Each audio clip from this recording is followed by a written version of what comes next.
Pemilu tidak pernah luput dari pelanggaran yang dilakukan oleh mereka yang tidak bertanggung jawab. Lantas sebenarnya apa sih pelanggaran pemilu itu? Dan apa yang bisa kita lakukan jika menemukan dugaan pelanggaran pemilu?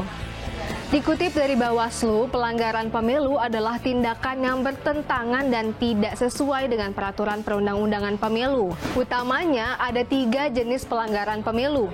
Pertama, pelanggaran administrasi seperti tata cara, prosedur, dan mekanisme. Lalu pelanggaran kode etik atau kegiatan yang melanggar etika yang berpedoman pada sumpah atau janji. Kemudian tindak pidana pemilu, yaitu jika terjadi kejahatan terhadap ketentuan pemilu. Dan yang terakhir, pelanggaran terhadap peraturan perundang-undangan lainnya. Lalu siapa saja yang dapat melaporkan temuan dugaan pelanggaran pemilu? Pastinya yang pertama adalah warga negara Indonesia yang mempunyai hak pilih, berusia genap 17 tahun atau lebih, sudah kawin maupun sudah pernah kawin. Lalu yang kedua adalah peserta pemilu seperti parpol, anggota DPR, DPRD, ataupun pasangan calon untuk pilpres. Kemudian pemantau pemilu yang merupakan organisasi kemasyarakatan berbadan hukum ataupun lembaga yang terregistrasi. Nah, jika Anda mengetahui adanya pelanggaran pemilu, segera laporkan ke Bawaslu paling lama 7 hari sejak kejadian dugaan pelanggaran. Temui petugas Bawaslu dan ceritakan langsung kronologi dugaan pelanggaran secara detail di kantor pengawas pemilu sesuai tempat kejadian peristiwa.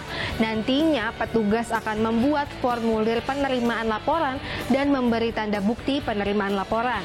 Setelah itu, pengawas akan melakukan kajian awal paling lama 2 hari sejak laporan diterima. Untuk waktu penyampaian dapat dilakukan di hari Senin hingga Jumat pukul 8 sampai dengan 16 waktu setempat. Namun, khusus pada tahapan masa tenang serta pemungutan dan penghitungan suara, laporan dapat dilaksanakan dalam kurun waktu 1 kali 24 jam.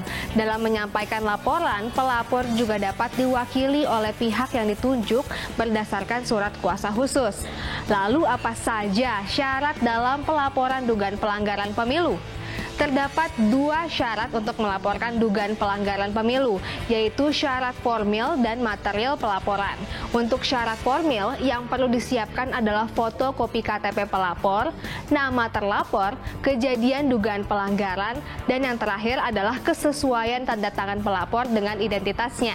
Sedangkan untuk material pelaporan meliputi waktu serta tempat kejadian dugaan pelanggaran pemilu, kemudian uraian kejadian dugaan pelanggaran pemilu, lalu membawa saksi dan melampirkan bukti berupa surat, dokumen, foto, atau video barang yang digunakan dalam pelanggaran. Nah, sekarang sudah tahu kan langkah-langkah melaporkan dugaan pelanggaran pemilu? Jadi jika Anda menemukan dugaan pelanggaran pemilu, jangan ragu dan takut untuk melaporkannya. Negara akan menjamin masyarakat yang melapor, identitasnya pun akan dilindungi sesuai dengan pasal 5 Undang-Undang Perlindungan Saksi dan Korban. Mari laporkan setiap tindakan curang dan pelanggaran dalam pemilu demi terciptanya pemilu yang bersih dan adil.